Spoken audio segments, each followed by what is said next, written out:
Hello दोस्तों, स्वागत है आपका अपने YouTube channel DD education centre पर। मैं हूं धीरज गुप्ता और आज से देखिए हम लोग त्रिकोणमिति पढ़ने जा रहे हैं। और त्रिकोणमिति में आज हम लोग पढ़ेंगे ऊंचाई और दूरी पर आधारित सवाल। तो आइए वीडियो को शुरू करते हैं। देखिए ऊंचाई दूरी में जो बेसिक कॉन्सेप्ट होता है उसको थोड़ा सा मैं आपको समझाने और बताने का प्रयास करूंगा कि अवनमन कोण और उन्नयन कोण क्या होता है, उसको हम लोग समझेंगे। देखिए आपका उन्नयन कोण क्या होता है उसको आप समझ लीजिए। उन्नयन कोण होता है जब आपका कोई व्यक्ति नीचे से ऊपर की ओर देखता है, नीचे से ऊपर की ओर देखता है तो क्षैतिज रेखा के साथ जो कोण बनता है वो आपका कहलाता है उन्नयन कोण। यहाँ पर देखिए आपका बीसी क्षैतिज रेखा है और व्यक्ति आपका यहाँ पर खड़ा है और यहाँ से जो है ऊपर कोई वस्तु यहाँ पे रखा गया है, इस वस्तु को देख रहा है। यानी जब कोई व्यक्ति नीचे से ऊपर की ओर देखता है तो इन दोनों, ये क्षैतिज रेखा और ये जो दृष्टि रेखा है, दोनों के बीच में जो कोण बनता है उसी कोण को बोलते हैं उन्नयन कोण। यहाँ पर देखिए ये जो थीटा है आपका, यही यहाँ से लेके यहाँ तक का कोण थीटा हमने माना है और ये थीटा ही आपका कहलाएगा उन्नयन कोण। तो यहाँ पर देखिए आपका कोई व्यक्ति है ऊपर और नीचे कोई वस्तु रखा गया है, तो ऊपर से व्यक्ति जो है नीचे वस्तु को देख रहा है, तो क्षैतिज रेखा के साथ जो कोण बनता है वो आपका कहलाता है अवनमन कोण। यहाँ पर देखिए हमने अल्फा माना है, ये जो कोण बना है क्षैतिज रेखा के साथ बना कोण हमने माना है क्या, अल्फा। तो अल्फा आपका इसमें अवनमन कोण है। और आपका ये जो रेखा है इसको बोलते हैं दृष्टि रेखा, इसको बोलते हैं दृष्टि रेखा।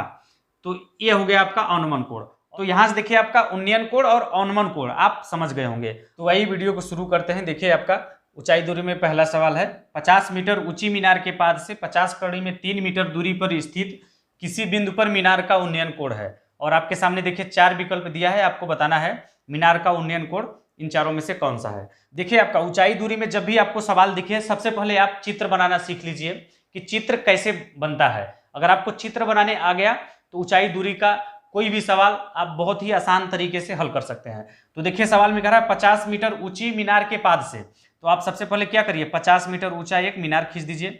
मान लीजिए आपका ये मीनार ए बी है और इसकी लंबाई सवाल में कह रहा है कितना, 50 मीटर। और फिर इसके पाद से 50 कड़ी में 3 मीटर की दूरी पर, तो ये मीनार है, मीनार का पाद बिंदु ये नीचे वाला होगा, यहाँ से 50 कड़ी में 3 मीटर की दूरी पर, मान लीजिए ये दूरी आपका 50 कड़ी में 3 मीटर की दूरी पर कोई बिंदु मान लीजिए आपका सी है, कोई बिंदु सी है। जैसा सवाल में कहा वैसा हमने बना दिया। तो देखिए आपका सवाल में आगे का क्या कह रहा है, 50 कड़ी में 3 मीटर दूरी पर स्थित किसी बिंदु पर मीनार का उन्नयन कोण। यानी देखिए इसके पाद से 50 कड़ी में 3 मीटर की दूरी पर हमने माना है बिंदु सी, और इस बिंदु पर मीनार का उन्नयन कोण क्या होगा वो आपको बताना है। मीनार आपका ये है, इसका उन्नयन कोण बताना है। तो आपका इस मीनार को क्या करिए, यहाँ से मिला दीजिए, यहाँ पर जो कोण बनेगा वही आपका होता है उन्नयन कोण। यानी हमें थीटा का मान निकालना है। और देखिए आपका ये 90 अंश का, ये हमेशा कोण आपका 90 अंश का होता है। तो देखिए आपका कैसे हल होगा, त्रिभुज ए बी सी की बात करेंगे हम। त्रिभुज ए बी सी में यहाँ पर देखिए आपका एक त्रिभुज बन गया, जैसा सवाल में कहा वैसा चित्र बनाया, एक त्रिभुज बन गया। तो त्रिभुज ए बी सी में देखिए आपका tan थीटा बराबर हो जाएगा, tan थीटा बराबर होता है लंब बटे आधार। तो यहाँ पर देखिए इस त्रिभुज में आपका ये सबसे लंबा वाला भुजा कर्ण होगा, ये जो खड़ा है लंब की तरह ये आपका लंब होगा, और ये जो है ये वाला कहलाएगा आपका आधार। तो यहाँ से देखिए tan थीटा बराबर होता है सूत्र लंब बटे आधार। तो लंब यहाँ पे आपका है ए बी और आधार है आपका बी सी, हो जाएगा यहाँ से ए बी बटे बी सी।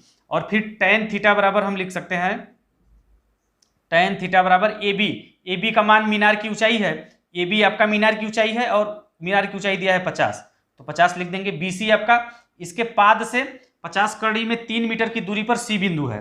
तो यहाँ पे देखिए बी सी का मान दिया है सवाल में 50 कड़ी में 3, ये हो जाएगा, फिर ये 50 से 50 कट जाएगा और tan थीटा बराबर आपको मिल जाएगा कितना, 1 बटे कड़ी में 3। और फिर देखिए आपका tan थीटा बराबर हम इसको लिख सकते हैं tan थीटा, हमें थीटा का मान निकालना है। tan थीटा बराबर देखिए आपका क्या हो जाएगा, यहाँ पर देखिए आपका 1 बटे कड़ी में 3 किसका मान होता है, tan में, ये आपका देखिए 1 बटे कड़ी में 3 मान होता है tan 30 अंश का, tan 30 अंश का मान होता है 1 बटे कड़ी में 3। तो 1 बटे कड़ी में 3 के जगह पे हम लिख सकते हैं कितना, tan 30 अंश। तो यहाँ से देखिए tan से tan कट जाएगा, बचेगा आपका केवल थीटा, थीटा बराबर हो जाएगा 30 अंश।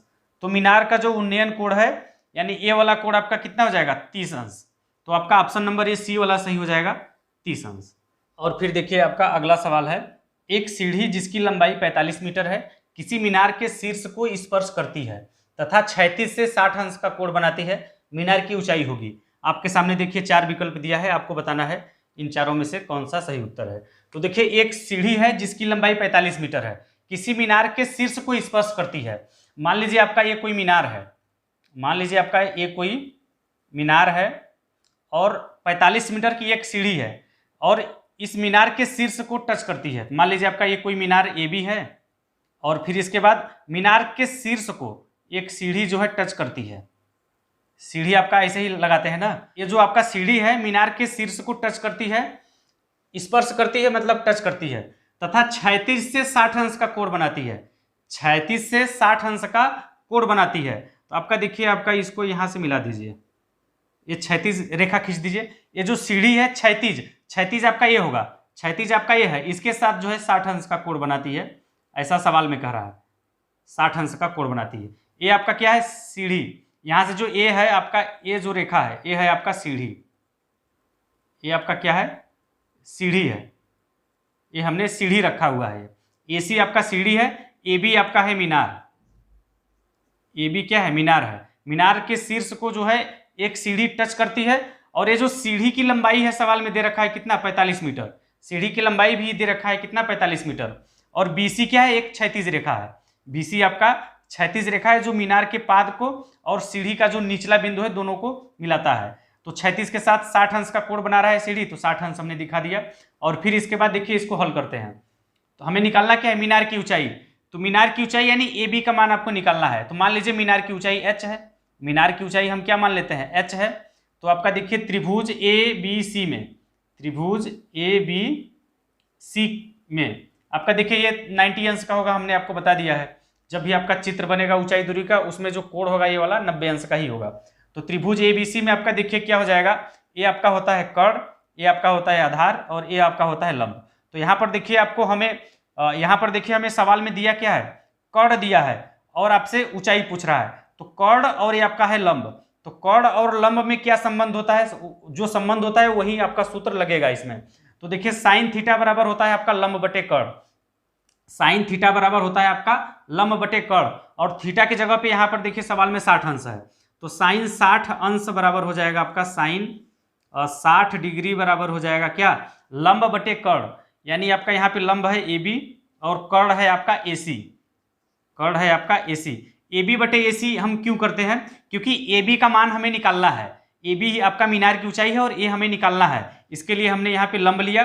और कर्ण क्यों लिया, कर्ण इसलिए लिया क्योंकि कर्ण का लंबाई हमें ज्ञात है, कर्ण का लंबाई हमें ज्ञात है, इसलिए साइन 60 अंश बराबर लंब बटे कर्ण किया। और फिर देखिए साइन 60 अंश का मान होता है कर्ण में 3/2, कर्ण में 3/2। और देखिए ए बी का मान हमने माना है h, तो h लिख लेते हैं। ए सी का मान सवाल में दिया है 45 मीटर, सीढ़ी की लंबाई 45 मीटर है, तो हो जाएगा आपका 45। और फिर देखिए h बराबर यहाँ से आपका हो जाएगा, h बराबर अगर लिखेंगे तो 45 का इधर गुणा हो जाएगा आपका 45 कर्ण में 3/2। तो यहाँ से मीनार की ऊंचाई हो जाएगा यही आपका 45 कर्ण में 3/2। तो आपका ऑप्शन नंबर कौन सा सही हो जाएगा, 45 कर्ण में 3/2, ये बी वाला सही हो जाएगा आपका 45 कर्ण में 3/2 मीटर। तो ये आपका हो जाएगा मीनार की ऊंचाई। और फिर देखिए आपका अगला सवाल है, नदी के किनारे पर खड़े स्तंभ का दूसरे किनारे पर उन्नयन कोण 60 अंश है, किनारे के लंबवत 30 मीटर चलने पर 30 अंश हो जाता है, नदी की चौड़ाई है।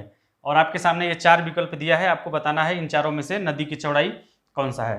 तो देखिए आपका नदी के किनारे पर खड़े स्तंभ का, यानी कोई नदी है, नदी के किनारे पर एक स्तंभ है। मान लीजिए आपका नदी का एक किनारा ये है और यहाँ पर आपका ये एक स्तंभ है, सवाल में ऐसा कह रहा है।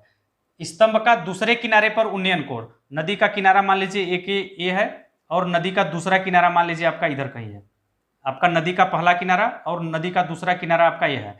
तो कह रहा है कि नदी के एक किनारे पर एक स्तंभ खड़ा है और इस स्तंभ का उन्नयन कोण आपका 60 अंश है, उन्नयन कोण 60 अंश है। और क्या करेंगे, ये नदी के किनारों को क्या करेंगे, मिलाएंगे, ये नदी के किनारों को क्या करेंगे, मिला दिया। तो ये जो उन्नयन कोण है आपका है 60 अंश, ये आपका नदी का पहला किनारा और ये आपका नदी का दूसरा किनारा है। और नदी के दूसरे किनारे पर इस स्तंभ का जो उन्नयन कोण है वो 60 अंश का बन रहा है, हमने 60 अंश बना दिया। और मान लीजिए आपका ये नदी पर खड़ा स्तंभ ए बी है और ये आपका ये बिंदु सी है। और फिर इसके बाद देखिए आगे पढ़िए, किनारे के लंबवत, यानी दूसरे किनारे पर उन्नयन कोण 60 अंश का बना। फिर उसके बाद कह रहा है किनारे के लंबवत 30 मीटर चलने पर 30 अंश हो जाता है। 30 अंश क्या हो जाएगा भाई, उन्नयन कोण पहले 60 अंश था, अब बाद में 30 अंश हो जा रहा है 30 मीटर चलने पर। तो नदी के दूसरे किनारे पर लंबवत मान लीजिए आपका ये 30 मीटर आगे की ओर चलते हैं, कितना 30 मीटर आगे की ओर चलते हैं। 30 मीटर आगे चलने पर आपका उन्नयन कोण 30 अंश हो जाता है। तो मान लीजिए आगे चलने पर, मान लीजिए 30 मीटर आगे चले, इस बिंदु का नाम रख दीजिए आपका डी। मान लीजिए सी बिंदु से डी बिंदु तक 30 मीटर चला, तो ये उन्नयन कोण हो जा रहा है कितना, 30 अंश। 30 अंश किसका उन्नयन कोण 30 अंश होगा भाई, ये जो स्तंभ है, स्तंभ का ही उन्नयन कोण आपका 30 अंश हो जाएगा। कितना हो जाएगा, 30 अंश हो जाएगा। तो आपका ये हो जाएगा, ये उन्नयन कोण हो जाएगा आपका कितना, 30 अंश। ऐसा सवाल में कर रहा है। ये यहाँ से लेके यहाँ तक की दूरी कितना, 30 मीटर, यानी नदी के दूसरे किनारे से 30 मीटर चलने पर आपका जो उन्नयन कोण है वो 30 अंश हो जा रहा है। किसका उन्नयन कोण, एक खंभे का ही उन्नयन कोण 30 अंश हो जा रहा है। पहले 60 अंश था, बाद में 30 मीटर चलने पर उन्नयन कोण 30 अंश हो जाता है। नदी की चौड़ाई है, तो यहाँ पर देखिए हमने नदी का पहला किनारा बी बिंदु माना था और नदी का दूसरा किनारा सी बिंदु। तो नदी का चौड़ाई मान लीजिए एक्स है, नदी का चौड़ाई एक्स है। नदी का पहला किनारा है जहां पे स्तंभ खड़ा है, नदी का दूसरा किनारा जहां पर इस स्तंभ का ये 60 अंश का उन्नयन कोण बन रहा है। तो ये नदी का चौड़ाई हुआ ना, नदी का पहला किनारा, नदी का दूसरा किनारा, दोनों किनारों के बीच की दूरी ही नदी का चौड़ाई होगा। तो हम यहाँ से यक्स का मान निकालेंगे, जो आएगा वही आपका उत्तर हो जाएगा। यहाँ पर देखिए आपका त्रिभुज ABC की बात करते हैं पहले। और त्रिभुज ABC में देखिए आपका ये लंब होगा और आपका ये AC आपका कर्ण होगा और BC आपका आधार होगा। तो यहाँ पर देखिए लंब और आपका ये क्या है, आधार। तो यहाँ पे tan 60 अंश लेते हैं, tan 60 अंश। यहाँ पर देखिए tan थीटा बराबर होता है लंब बटे आधार, tan थीटा बराबर लंब बटे आधार। तो लंब है आपका AB, तो जाएगा AB बटे आधार, आधार है आपका BC, आधार आपका क्या है BC।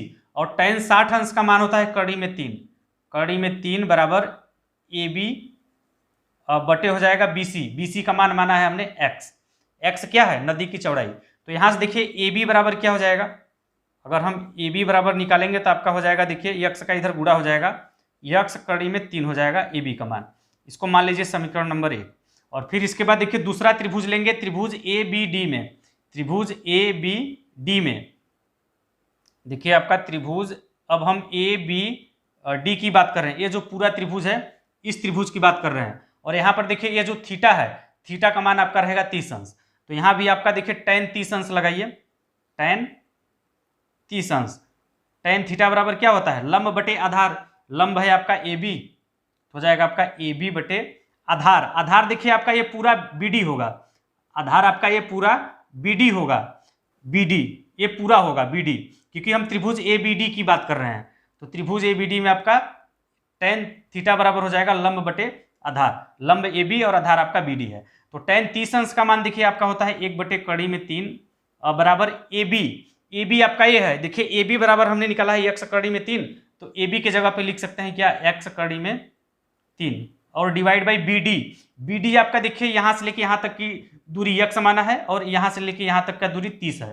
तो x प्लस 30 हो जाएगा, BD के जगह पे हम क्या लिख सकते हैं, x प्लस 30। और फिर इसके बाद देखिए मैं इधर हल कर ले रहा हूँ, इधर हल कर ले रहा हूँ।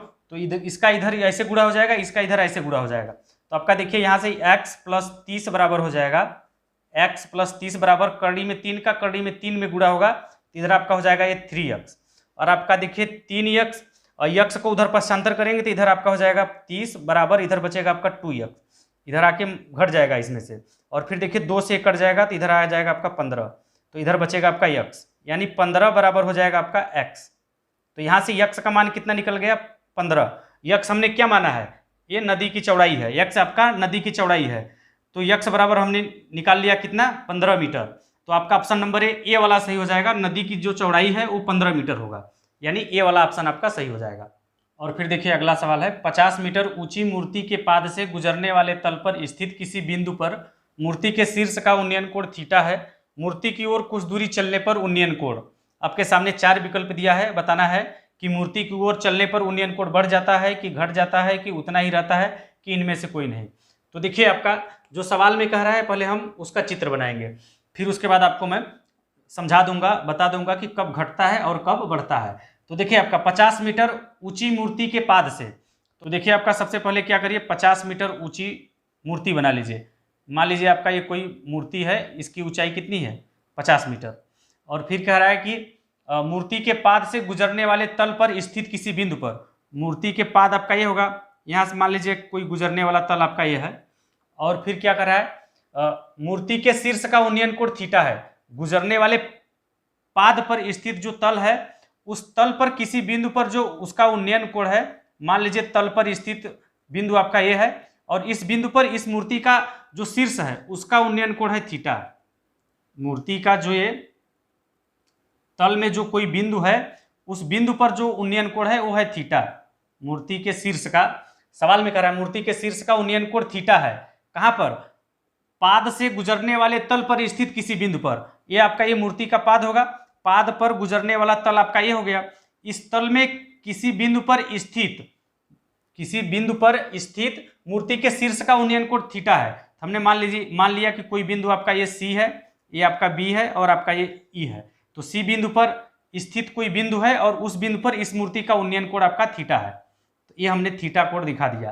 तो देखिए मूर्ति की ओर कुछ दूरी चलने पर, मान लीजिए कोई व्यक्ति आपका यहाँ पर है, यहाँ से चलकर मान लीजिए यहाँ पे आ गया, तो ये मूर्ति के पास आ गया, तो मूर्ति की ओर चलने पर उन्नयन कोण घट जाएगा कि बढ़ जाएगा, ये आपको बताना है। तो देखिए मान लीजिए कोई व्यक्ति आपका यहाँ से चलकर यहाँ पर आएगा और देखिए इस मूर्ति के शीर्ष को यहाँ से मिलाइए, तो देखिए ये वाला कोण देखिए यहाँ से इधर चलने पर बढ़ेगा कि घटेगा। तो देखिए आपका जब इधर आएगा ना तो एक कोण आपका बढ़ जाएगा। एक कोण मान लीजिए आपका अल्फा है, जब ये मूर्ति की ओर चला तो आपका कोण अल्फा हो गया।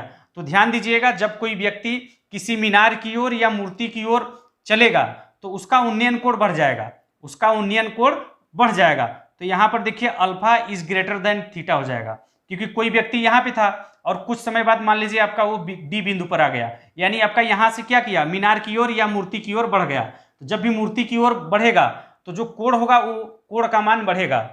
जब कोई व्यक्ति मूर्ति की ओर बढ़ेगा तो वहां पर कोण का मान बढ़ेगा, उन्नयन कोण का मान क्या होगा, बढ़ेगा।